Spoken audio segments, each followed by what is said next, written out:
Whenever I'm chatting to my friends now about new movies and TV shows, I always say, hey, you know that dinosaur game that got into a bunch of controversy not so long ago has its own TV show now? They usually reply with, oh, well, I had no idea. And I go, oh, you know, the one with Vin Diesel, Russell Crowe, Carl Urban, and Gerard Butler. Then they proceed to ask me if the show is worth watching, which is what this video intends to do. So, if you are a diehard ARK fan that hasn't seen the show, you should probably go watch it now. But if you've already watched the show or just want an overview, this video is perfect for you. The ARK animated series was originally teased 3 years ago, you know, in the year that thing was happening that YouTube doesn't like mentioning, and is now fully released to the world on Paramount Plus. And I gotta say, they took their damn time with this show. I was coming into 10th grade of high school when this thing was teased, and the fact that I'm in college now is crazy to me. I honestly forgot for the longest time that this show was even gonna come out, not to mention the sheer lack of any information they gave us upon release. We literally didn't get a single thing other than a few tweets from Wildcard executives leading up to the release of this show. While Fallout is over here with like 50 billboards right as I walk out of where I live. Again, I really think Paramount should have built more hype over this show, as I don't even think ARK's devs knew this was coming out. Like, I know I haven't even begun reviewing this show yet, but seriously, they shadow dropped this thing by literally only releasing it to America and then the rest of the world a month later. And I tried using a VPN to watch the show, but Paramount has this thing where it'll lock you out if you change countries, so you can only sign up on a new account as long as you enter an American credit card, meaning I ended up getting to finally watch it on the 19th of April. Anyways, enough yapping. Finally getting into the show. Episode 1 starts off with our main protagonist Helena spawning in on the island, except she doesn't spawn on the beach, she spawns in the middle of the ocean. And if you've already played ARK, you'll know how dangerous the damn ocean is.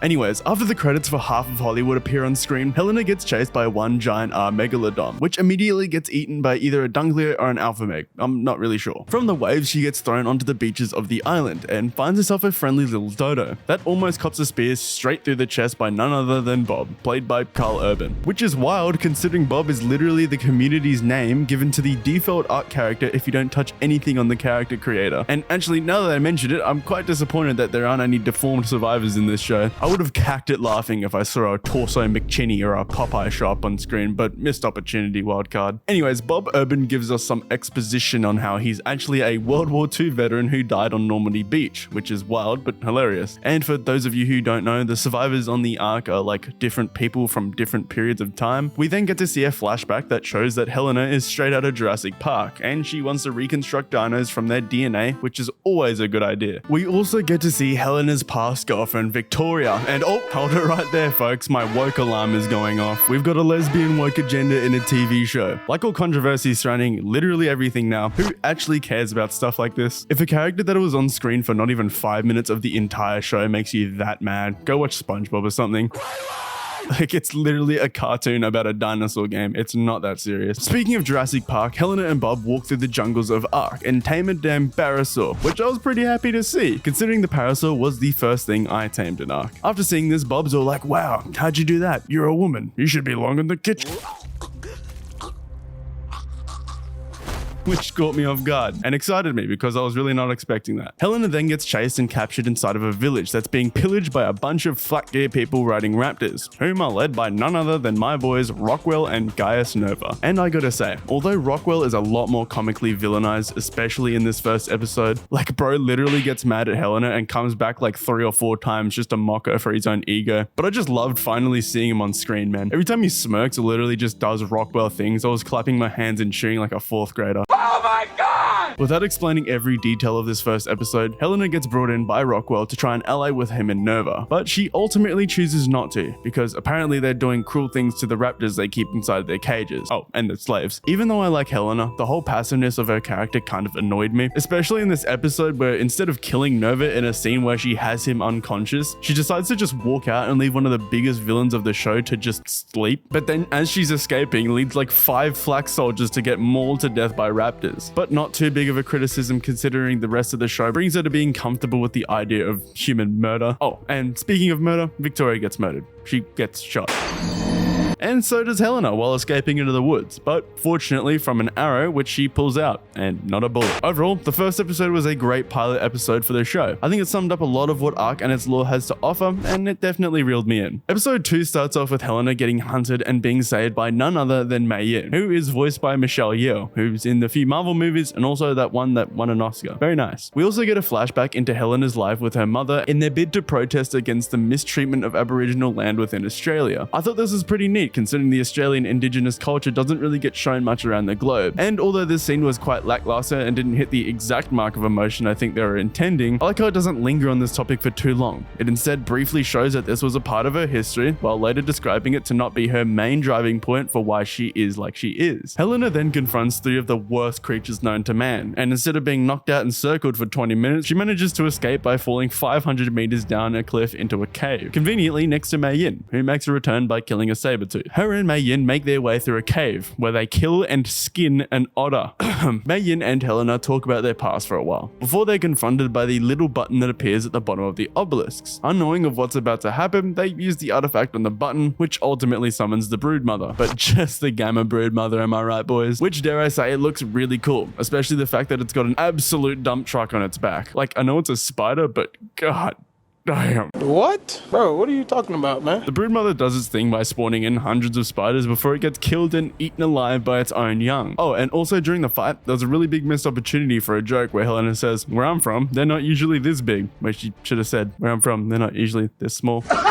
Other than that, they obtain themselves a tech gun, which I was really happy to see. Then they make their way out of the cave and run into John, who is a Native American from a long time ago, apparently, which is where episode 3 begins. Episode 3 starts off with our main protagonist conversing with our newfound Redwood tribe, whom are also being hunted by Nova and Rockwell. This is where we get introduced to by far the most annoying character in the show. She's coming to the village for dinner, right, Dad? Shut the fuck up. Shut the fuck up. Alassie is basically the same angsty teen cliche you see in every single fucking show, where they constantly try to prove themselves in front of others but never succeed because they need to take their time and become older and wiser. Every time Alassie appeared on screen to present dialogue, I wished a fate worse than Bob's to myself. I just hate shows that have one annoying character in it because it just turns me away, but thankfully she wasn't in it too much, so I was fine. Anyways, the Redwood tribe leads Helena and Mei into their tree house in the Redwoods. Then we get introduced to Henry, voiced by Jeffrey Wright, aka one of my favorite actors from the Hunger Games, who apparently hates Mei Yin's guts for some reason. But the only dialogue we hear of this is a quick, "What are you doing here?" And then the rest of the show, he's just kind of fine with her. We then get introduced to this shack full of dying people who have swamp fever, which unlocks a new side quest for Helena, as she's all like, "Oh, if we get this egg, we cure swamp fever." And then they're all like, "Alright, bet." So the next 10 minutes are spent climbing to the top of a mountain filled with unreasonably large dimorphodons to try and get some PT eggs. But before they make it to the top, we find out Alassie's had swamp fever this whole time, and she's only decided to come along because she's fucking annoying. And also because the writers needed more stakes by endangering a main character instead of some old peasants inside some tents. Anyways, John's all like, "Alassie, you gotta stay, fam." And she's all like, "Nuh-uh," and then passes out. We then come to find out John had a wife and daughter who were killed, and this heartfelt flashback motivates him to be even more of a heroic father figure. Mei Yin and John end up making it to the top of the mountain, where they steal themselves a fresh pteranodon egg, which they weren't happy about, forcing them both to retreat, almost being killed, but thankfully Alassie was there for plot convenience. Anyways, they ended up all escaping by flying back down the mountain on a PT that can apparently carry all 4 of them, and then once they land, the PT just kind of forgets that they stole their young and force it into labor and flies off, I guess. But the good news is they got the egg to cure swamp fever, which is cool, if only it was that easy in the game. But then a random woman walks through the forest and dies to a guy riding a Polovia of all things. Episode 4 starts with them holding a funeral for that random chick in the woods, and instead of going home and curing the people of swamp fever, they decide to go on another 3-day long revenge expedition on some random tribe in the volcano, just because, you know, a guy in a badger killed her or something.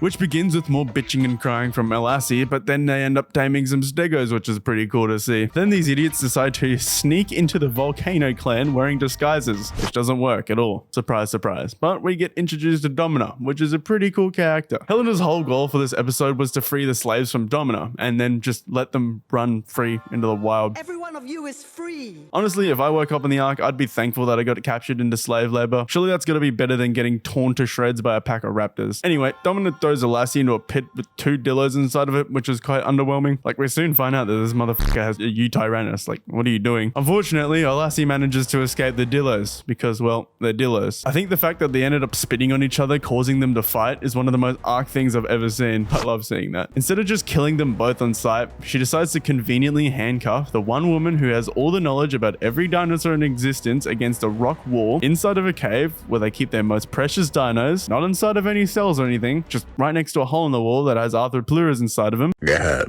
damn. So they literally just burn the chains right off and walk out. Thankfully, this was all a plot to be an arsehole or something by Domino, right? Because if not, she was just kind of standing there at the gate waiting for them to walk out. Her and Helena break out into a fight, but then Lassie runs out with a slave army riding on Ankylos, which is pretty cool. I guess this was all a part of their plan, however, as once the bridge was knocked down, Mei Yin and the Redwood squad show up on all their dinos and kick some ass. After Helena witnesses Mei Yin's tribe senselessly murder several guards that looked like they were just trying to run away, she couldn't bring herself to kill just one of them, even though she's the one who wanted all of this. So yet again, a character vital to the plot just ziplines onto a badger and runs right underneath Mei Yin, who's all like, Do not let him escape. as she sits completely still 2 meters away from him on a fucking T-Rex. Oh yeah, and Domino and her Yudi fell into a pit. Honestly, in the grand scheme of the show, this episode served absolutely no purpose. Nobody learnt anything, and all they did was lead hundreds of guards to their death and probably hundreds of people too, because I remember my first arc experience. Episode 5 immediately hits off better than episode 4, however, as we get to see not only Empegomastix holding an axe, but we get more insight into Rockwell and Nova's relationship with each other, and it's not looking too good at the moment. Anyways, Nova's building a fucking city apparently, and is all like, you know nothing of war. My scars teach me lessons, and you have no scars. You know, because Rockwell's a nerd, and he almost gets eaten by a Daedon. We also get to see some flashbacks into Mei Yin's past with her sister, as well with her absolutely juiced dad. Now, all the people in the Redwoods are all like, well, guess we gotta go to war with Nova now, and so they begin training.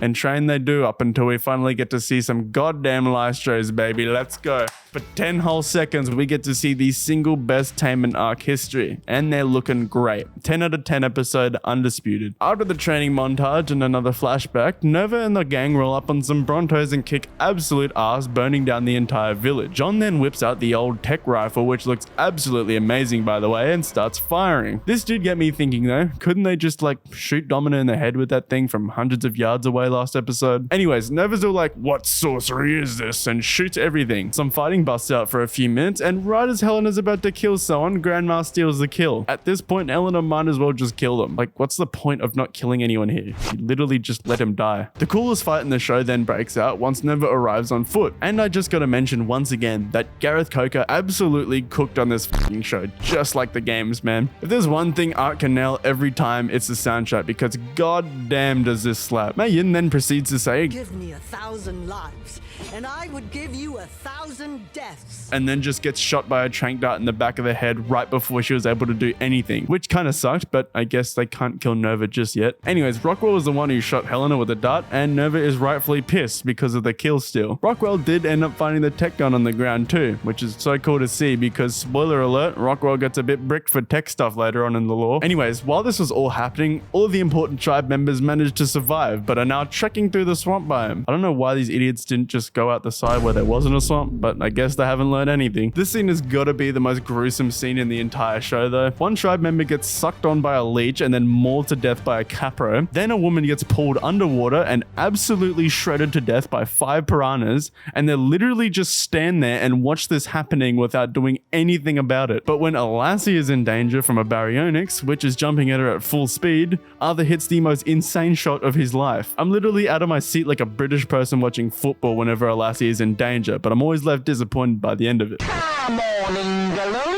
Anyways, they all made it out of the swamp alive. Almost all of them, I guess. Right off rip, episode 6, in my opinion, starts off too slow by showing almost 4 whole minutes worth of Mei Yin's backstory during when she went to war against her corrupt emperor in her past life. I don't mind character exposition, but I honestly think this is the biggest drawback of the final episode, as it took up another 5 minutes later on when it really could have been summarized a little faster in my opinion. Anyways, we learned that Mei Yin and Nova used to be besties, and his plan all along was to rebuild Rome on the island and return home. We also get this amazing scene with Rockwell as he describes his past with her on the island, and man, I just love Rockwell. The fact that he's so focused to finding out what the actual fuck is going on the island makes him so much better than the other characters who are just kind of walking around ignoring the reality of them being trapped in a literal space dome. He is evil, but he's like the Thanos of Ark lore. I can totally see where he's coming from, but he's also just an asshole. Turns out the Redwood tribes are all chilling out inside of a water cave and are plotting to come and save Mei Yin. We also get to see this really touching moment with John and Helena where they talk about how the Ark has granted them another life in which they get to live the way they've always wanted to live, which actually made me enjoy John as a character a lot more, considering I just saw him as a lackluster, overprotective father figure. But I feel like he was at his best in this last episode because of this scene, so that was really well done. Ocean's Arc 11 begins with Helena and John scaling up the side of the walls of New Rome, and as they enter, Helena spots Jesus Christ. Yes, that's right everybody, Jesus Christ is canon in Ark lore, except it's not Jesus, it's actually Mei Yin. Before she's able to get to her, however, she is stopped by that red-haired dude that she let free a few episodes ago. He tries to kill her, but Helena is an absolute badass and actually kills him. Yes, that's right, Helena killed a motherfucker. But right before Helena is able to cut Mei Yin loose from the crucifix, she's obviously interrupted by Nova because, I mean,